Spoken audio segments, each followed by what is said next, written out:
Hello students, class 7 हमने मतलब SST में ना चैप्टर 9 का पार्ट 1 कल पढ़ा था। क्षेत्रीय संस्कृतियों का निर्माण का ना पार्ट 1 हम कर चुके हैं। आज हमारा पार्ट 2 है, इसमें हम आगे से स्टार्ट करेंगे। ठीक है बेटा, आप इस चैप्टर को ध्यानपूर्वक सुनेंगे, है ना।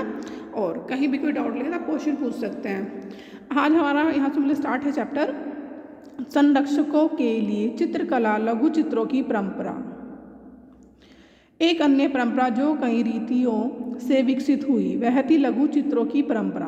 भाई वो क्या बता रहे हैं कि भाई कई रीतियों से क्या विकसित हुई थी, लघु चित्रों की परंपरा स्टार्ट हुई थी।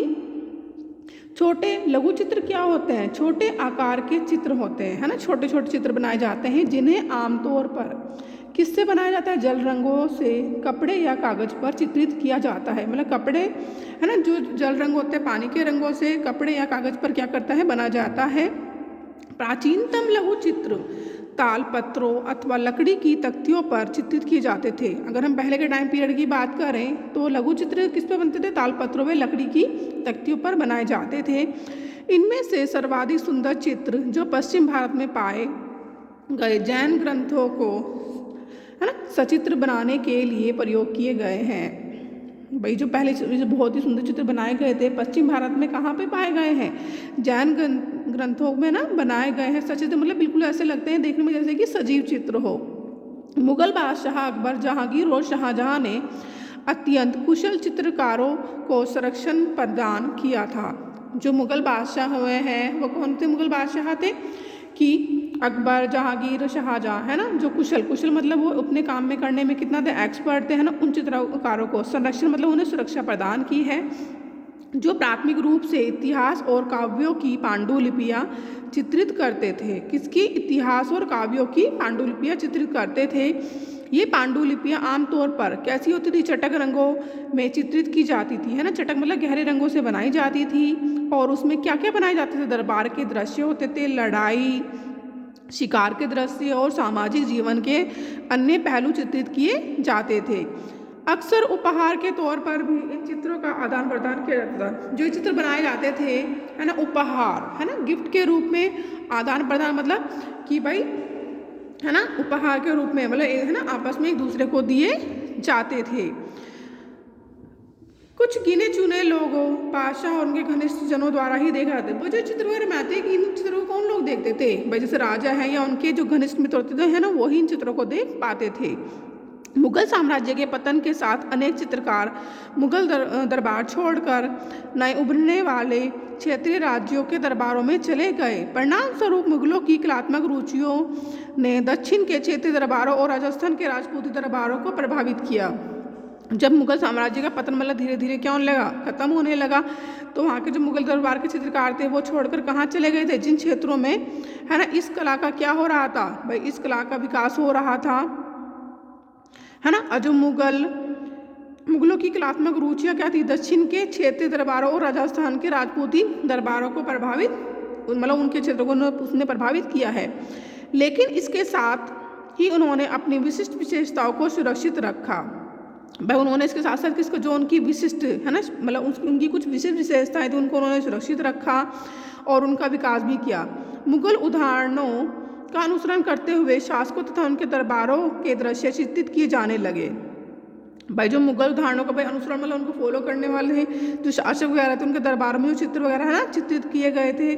साथ साथ कहाँ पर? जैसे इनके साथ साथ मेवाड़, जोधपुर, बूंदी, कोटा और किशनगढ़ जैसे केंद्रों में पुरानी कथाओं तथा काव्यों के विषयों का चित्रण बराबर जारी रहा। भाई मेवाड़ है, जोधपुर है, बूंदी, कोटा, किशनगढ़ जैसे, है ना, ये हमारे सेंट्रल, है ना, प्लेसेस थे, केंद्र थे। तो वहाँ पे हमें पुरानी कथाओं में, काव्यों में हमें उन चित्र को देखने को, हमें चित्र देखने को मिलते हैं। ऐसा ही एक अन्य क्षेत्र था आधुनिक हिमाचल, है ना। आधुनिक हिमाचल प्रदेश के इर्द गिर्द हिमालय की तलहटी का इलाका। आधुनिक हिमालय जो था, है ना, हिमालय प्रदेश की जो इसके आसपास के इर्द गिर्द, उसके आसपास के हिमालय की तलहटी का क्या था? इलाका था। 17वीं शताब्दी के बाद 12 वर्षों में इस क्षेत्र में लघु चित्रकला की एक साहसपूर्ण एवं भावपूर्ण शैली का विकास हो गया। 17वीं शताब्दी का आते आते क्या हो गई? कला और क्या होगी? लघु चित्रकला क्या होगी? और विकसित हो गई। उसमें जो चित्रकार मतलब चित्र वगैरह देखने को मिलते थे, कैसे मिलते थे? साहसपूर्ण, जिसमें उनका साहस उत्साह दिखाई देता था और भावपूर्ण शैली का विकास हो गया था, जिसे बसोली शैली कहा जाता है। वह 17वीं शताब्दी में लघु चित्रकला में कौन सी कला का विकास हुआ? साहसपूर्ण और भावपूर्ण शैली का विकास हुआ, और उसे किस नाम से जाना जाता था? बसोहली शैली कहा जाता था। यहाँ जो सबसे लोकप्रिय पुस्तक चित्रित की गई थी, भाई कौन सी लोकप्रिय पुस्तक थी? भानु दत्त की रसमंजरी, है ना, सबसे लोकप्रिय पुस्तक थी जो लिखी गई थी, मतलब चित्रकारी बनाई गई थी, वो भानु दत्त की रसमंजरी थी। 1739 में नादिर शाह के आक्रमण और दिल्ली विजय के परिणामस्वरूप मुगल कलाकार मैदानी इलाकों की अनिश्चितताओं से बचने के लिए पहाड़ी क्षेत्रों की ओर पलायन कर गए। भाई जब 1739 में नादिर शाह ने आक्रमण, है ना, नादिर शाह के आक्रमण और दिल्ली विजय के परिणामस्वरूप क्या हुआ? जो मुगल के कलाकार थे वो वहाँ से कहाँ चले गए थे?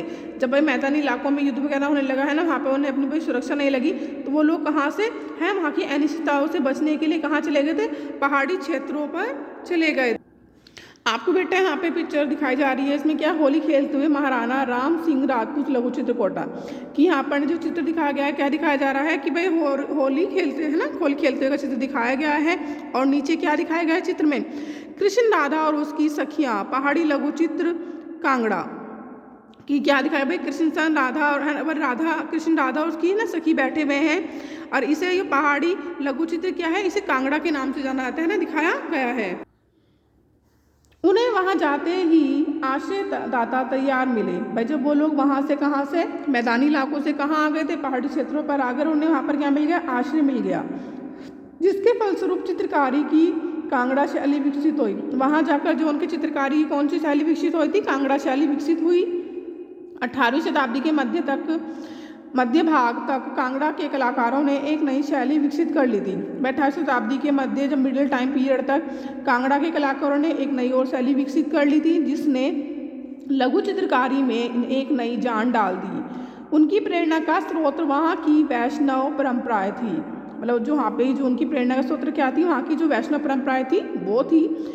ठंडे नीले और हरे रंगों सहित कोमल रंगों का प्रयोग किया गया था। वहाँ पर किसका प्रयोग किया गया था?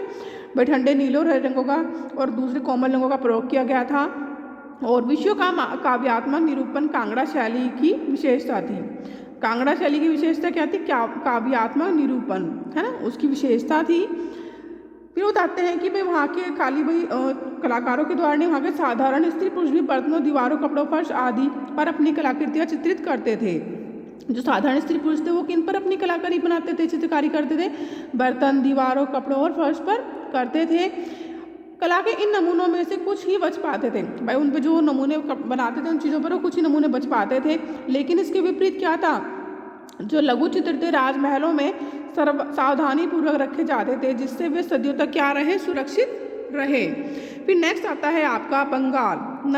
बंगाल के बारे में बता रहे हैं, उसे नज़दीक से नज़र देखें। एक क्षेत्रीय भाषा का विकास कि भाई एक क्षेत्रीय भाषा का विकास कैसा हुआ?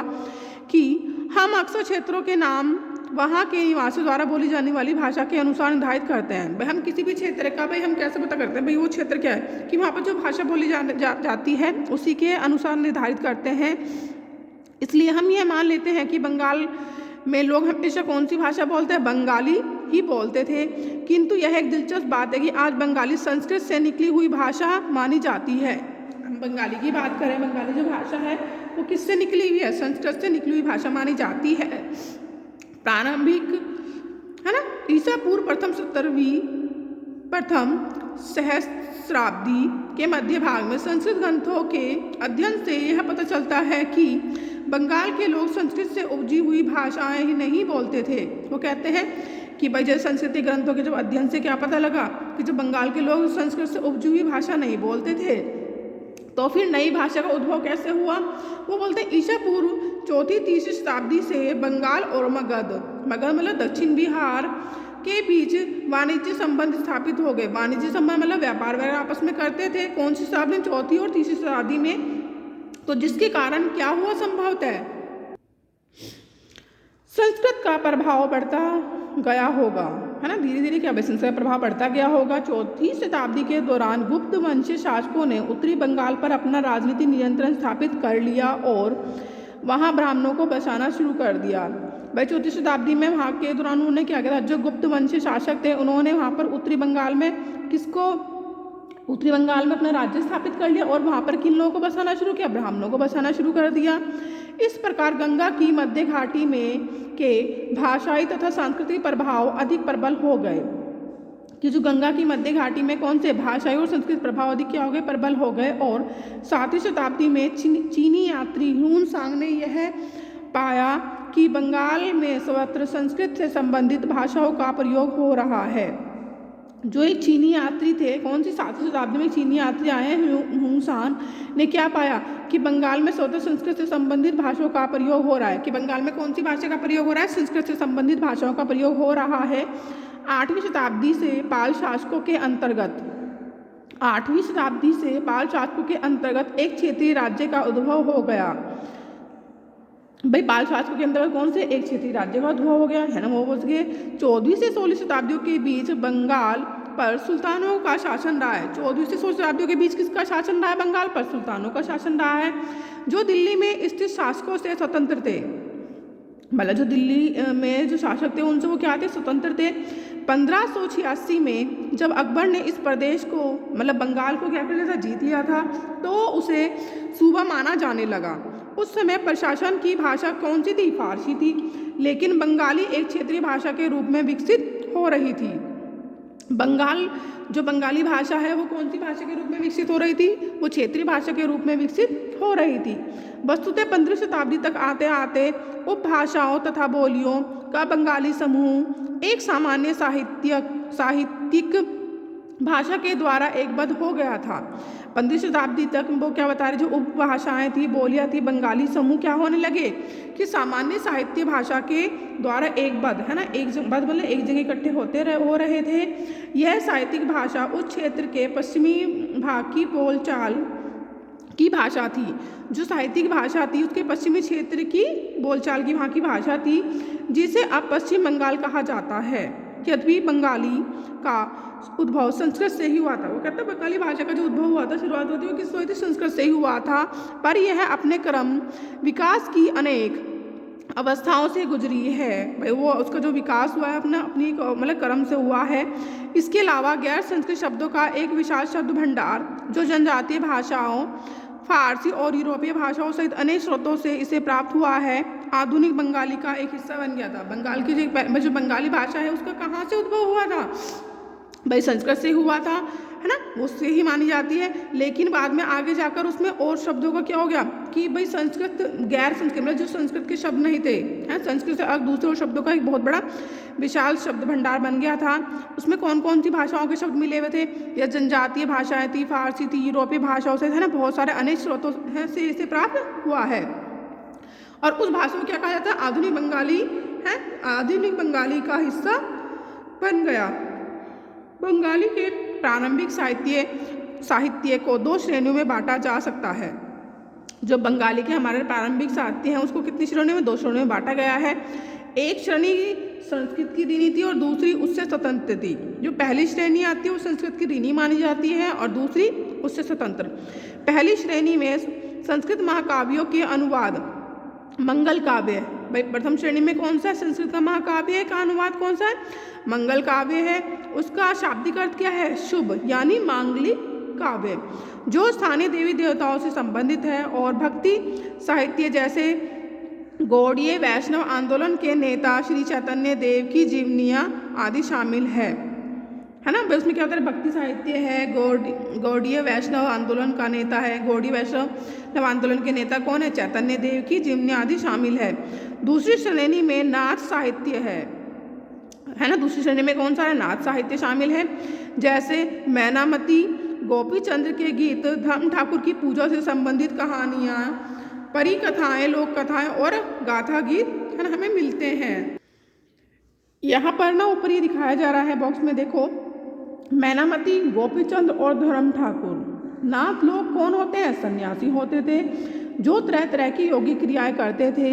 यह गीत विशेष जो अक्सर अभिनीत किया जाता है यह बताता है कि जो रानी मैनावती ने अपने पुत्र, उनके पुत्र कौन थे, गोपीचंद को अनेक बाधाओं के समक्ष संन्यास का मार्ग अपनाने को किस प्रकार प्रोत्साहित किया। जो मैनामती थी उसने अपने पुत्र गोपीचंद को, कहते हैं कि बहुत सारी बाधाएं उनके सामने थी, कठिनाइयां बहुत सारी सामने थी, लेकिन फिर भी उन्होंने अपने बेटे को प्रोत्साहित किया कि वो कौन सा मार्ग अपनाए, संन्यास के मार्ग अपनाने के लिए उसको प्रोत्साहित किया। धर्म ठाकुर कौन थे? एक क्षेत्रीय लोकप्रिय देव हैं जिनकी पूजा अक्सर एक पत्थर या कांच की मूर्ति के रूप में की जाती है। धर्म ठाकुर कौन थे? वहाँ के एक क्षेत्रीय देव थे और उनकी जो पूजा अक्सर किसके रूप में थी? पत्थर या कांच की मूर्ति के रूप में की जाती थी। पहली श्रेणी के ग्रंथों का काल निर्णय करना अपेक्षाकृत सरल है, क्योंकि ऐसी अनेक पांडुलिपियाँ पाई गई हैं जिनमें यह इंगित किया गया है कि उनकी रचना 15वीं शताब्दी के उत्तरार्ध और 18वीं शताब्दी के मध्य भाग के बीच पाई गई है। भाई कौन कौन से टाइम पीरियड है? 15वीं शताब्दी के उत्तरार्ध मतलब शुरुआत में और 18वीं शताब्दी के मिड में मतलब मध्यकाल में पाई गई है। दूसरी श्रेणी की जो कृतियाँ हैं वो कैसी हैं? मौखिक हैं, तो इसलिए उनके है ना मौखिक रूप से कहीं सुनी जाती है, मतलब यानी कि उनके बाद में कोई रिटर्न लिखित में कोई रिकॉर्ड नहीं है ना, ओनली सुनी सुनाई और मौखिक है, इसलिए उनका काल निर्णय सही नहीं किया जा सकता है। वे खास तौर पर पूर्वी बंगाल में लोकप्रिय थी। कहाँ पर लोकप्रिय थी? पूर्वी बंगाल में लोकप्रिय थी, जहाँ ब्राह्मणों का प्रभाव अपेक्षाकृत क्या था? वहाँ पर उनका प्रभाव कम था। फिर अब आपका आता है पीर और मंदिर। अब पीर शब्द क्या, मतलब पीर क्या है? पीर क्या है? फारसी भाषा का एक शब्द है जिसका अर्थ है आध्यात्मिक मार्गदर्शन। आध्यात्मिक मार्गदर्शन क्या होता है कि मतलब भगवान की पूजा वगैरह करना, उसमें अपने आप को लगा देना, समर्पित कर देना। 16वीं शताब्दी से लोगों ने बड़ी संख्या में पश्चिम बंगाल के कम उपजाऊ क्षेत्रों को छोड़कर दक्षिण पूर्वी बंगाल के जंगली तथा दलदली इलाकों में प्रवास करना शुरू कर दिया। भाई 16वीं शताब्दी में लोगों ने क्या किया? जो पश्चिम बंगाल के जहाँ पर कम उपजाऊ, जहाँ पर मतलब वो भूमि कैसी थी? उपजाऊ भूमि है, कम उपजाऊ भूमि थी, उसको छोड़कर दक्षिण पूर्वी बंगाल के जो जंगली और दलदली इलाके थे वहाँ पर रहना शुरू कर दिया। जो जो वे पूर्व की ओर बढ़ते गए उन्होंने क्या किया? जंगलों को काटना शुरू करा और भूमि को किससे यूज कर लगे? भूमि में धान की खेती करने लगे और शिनैशिना मतलब धीरे धीरे स्थानीय मछुआ तथा स्थानांतरीय खेती करने वाले लोग जो अक्सर जनजातीय थे किसानों के नए समुदाय में मिल गए। भाई जो वहाँ के स्थानीय मछुआ थे, स्थानांतरित खेती करने वाले लोग थे, वो वहाँ के जनजातीय थे, है ना। जो कौन लोग थे? वो जनजातीय लोग थे और वो कहाँ जाकर मिले? किसानों के समुदाय से जाकर मिल गए। इन्हीं दिनों बंगाल पर मुगलों का नियंत्रण स्थापित हो गया। उसी टाइम पीरियड में वहाँ पर किनका नियंत्रण हो गया? मुगलों का हो गया, जिन्होंने पूर्वी डेल्टा प्रदेश के केंद्रीय भाग में स्थित ढाका नगर में अपनी राजधानी स्थापित कर दी। अधिकारी और कर्मचारी लोग क्या करने लगे? भूमि प्राप्त करके अक्सर उस पर मस्जिदें बना लेते थे। जो वहाँ के अधिकारी और कर्मचारी थे क्या कहते थे? जो उन्हें भूमि मिल जाती थी वहाँ पर क्या कर लेते थे कि उस पर मस्जिदें बना देते थे, जो इन इलाकों के धार्मिक रूपांतरण के केंद्रों के रूप में काम आती थी। भाई जैसे उस समय पर वहाँ पर किनका शासन था? मुगलों का शासन था। तो जाहिर है मुगलों का शासन था तो वो लोग क्या करते? जब उन्हें भूमि मिलती थी तो वहाँ पर वो लोग मस्जिदें वगैरह बना देते थे। फिर बोलते हैं कि प्रारंभ में बाहर से आकर यहाँ बसने वाले लोग इन अस्थिर परिस्थितियों में रहने के लिए कुछ खास व्यवस्था तथा आश्वासन चाहते थे। जो बाहर से आने वाले लोग थे, है ना, उनकी परिस्थिति कैसी थी? अस्थिर परिस्थितियाँ थी, तो वो कुछ व्यवस्था और आश्वासन चाहते थे।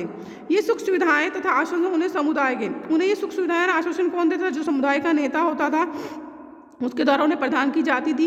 ये नेता क्या काम करते थे? शिक्षकों और निर्णायकों की भूमिका भी अदा करते थे। कभी कभी ऐसा समझा जाता था कि इन नेताओं के पास क्या है? अलौकिक शक्तियां हैं। स्नेह और आदर से लोग इन्हें क्या कहते थे? पीर कहा करते थे। इस पीर श्रेणी में संत या सूफी, भाई पीर की श्रेणी में कौन कौन आते थे? संत होते थे, सूफी और अन्य धार्मिक महानुभाव, साहसी उपनिवेशी, देवत्व प्राप्त सैनिक एवं योद्धा, विभिन्न हिंदू एवं बौद्ध देवी देवता और यहाँ तक कि जीवात्माएं भी शामिल थे। पीरों की पूजा पद्धति बहुत ही लोकप्रिय हो गई और उनकी मज़ारें बंगाल में स्वतंत्र पाई जाती है। फिर वो कहते हैं बंगाल में 15वीं शताब्दी के बाद वाले वर्षों में मंदिर बनाने का दौर है। भाई पहले वहाँ पर कौन सा, वहाँ पर क्या बनती थी? भाई मस्जिदें वगैरह बनाई जाती क्योंकि मुगल शासक थे। फिर 15वीं शताब्दी के बाद वहाँ पर किस चीज़ का दौर आया? मंदिर बनाने का दौर जोरों पर रहा, जो 19वीं शताब्दी में आकर क्या हो गया? समाप्त हो गया। 15वीं शताब्दी में शुरू हुआ और 19वीं शताब्दी में आकर समाप्त हो गया। फिर वो कहते हैं कि मंदिर और अन्य धार्मिक भवन अक्सर उन व्यक्तियों या समूह द्वारा बनाए जाते थे जो शक्तिशाली बन रहे थे। बस सीधी बात है, जिस ग्रुप के लोग ज़्यादा होंगे, जिनके पास पावर ज़्यादा होगी, वो ही धार्मिक है ना मंदिर या धार्मिक भवन बनवाते थे। वे इनके माध्यम से अपनी शक्ति तथा भक्ति भाव का प्रदर्शन करना चाहते थे। बंगाल में साधारण ईंटों और मिट्टी गारे से अनेक मंदिर निम्न सामाजिक समूह जैसे कालू, तेली, कंसारी, घंटा धातु के कारीगर आदि से समर्थन से बनाए जाते थे। भाई बता रहे हैं कि भाई किस चीज़ से यहाँ पे मंदिर बनाए जाते थे और किन किन के समर्थन से बनाए जाते थे। यूरोप की व्यापारिक कंपनियों के आ जाने से नए आर्थिक अवसर पैदा हुए।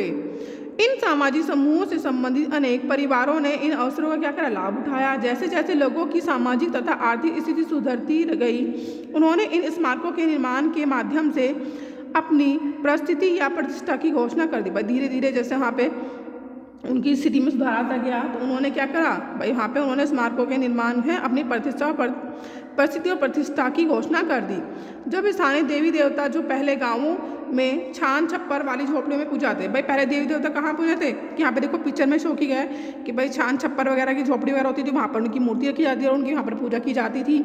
लेकिन फिर क्या है, को ब्राह्मणों द्वारा मान्यता प्रदान कर दी गई। बाद में ब्राह्मणों द्वारा क्या मान्यता उन्हें मिल गई कि उनकी प्रतिमाएं मंदिरों में स्थापित की जाने लगी।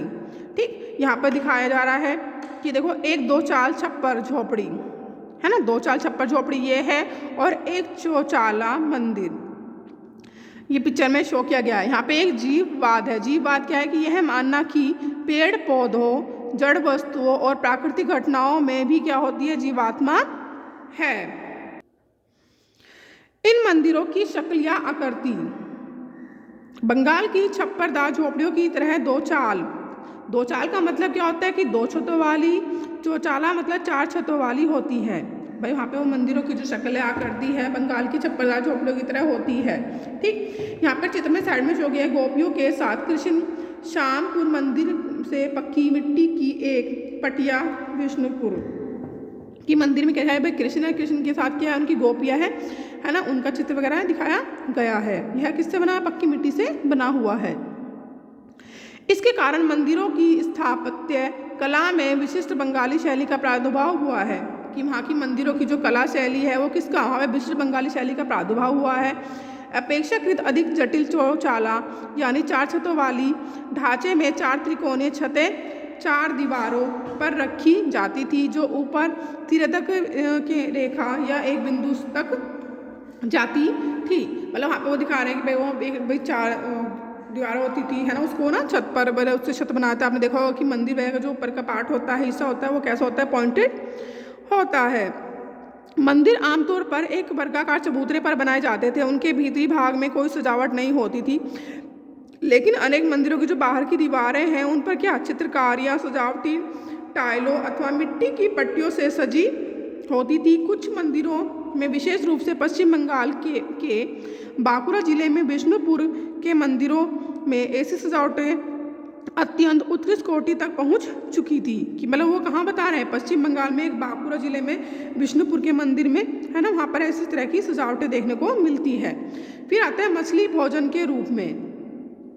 परंपरागत भोजन संबंधी आदतें आमतौर पर स्थानीय रूप से उपलब्ध खाद्य पदार्थों पर निर्भर करती है। और सीधी बात है कि कोई भी चीज़ें हैं कि भाई वहाँ पे कि भाई किस क्षेत्र में कौन सा मतलब खाने का सामान इजीली उपलब्ध हो पाता है ना, वो उस क्षेत्र पर निर्भर करता है।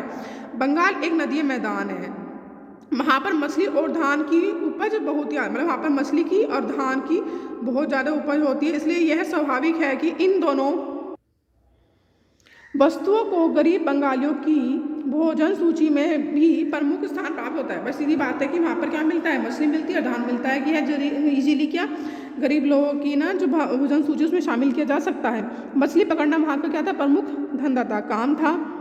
और बंगाली साहित्य में मछली का स्थान पर उल्लेख मिलता है कि अगर हम बंगाली साहित्य को उठाकर देखेंगे तो वहाँ पर है ना मछली के बारे में हर अलग अलग है ना मतलब बहुत जगह पर हमें उसके बारे में लिखा हुआ मिलता है।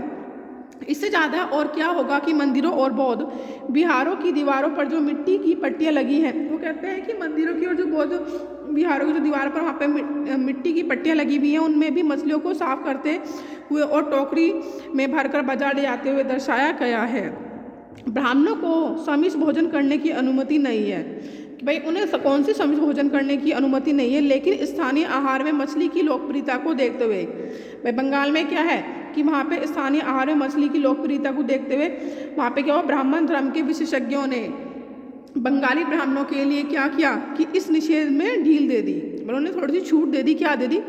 बृहद धर्म पुराण में जो बंगाल में रचित 13वीं शताब्दी का एक संस्कृत ग्रंथ है ने स्थानीय ब्राह्मणों को कुछ खास किस्मों की मछली खाने की क्या दे दी? अनुमति दे दी।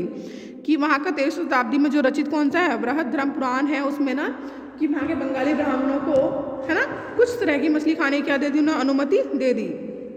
फिर यहाँ पे चित्र 14 में दिखाया गया है कि घरेलू उपयोग के लिए मछली तैयार करते हुए विशाल लक्ष्मी मंदिर से पकी मिट्टी का एक फलक आराम बाग, कि यहाँ पे दिखा रहे हैं भाई ये फीमेल क्या कर रही है कि भाई मछली की सफाई कर रही है ना, दिखाई गई है।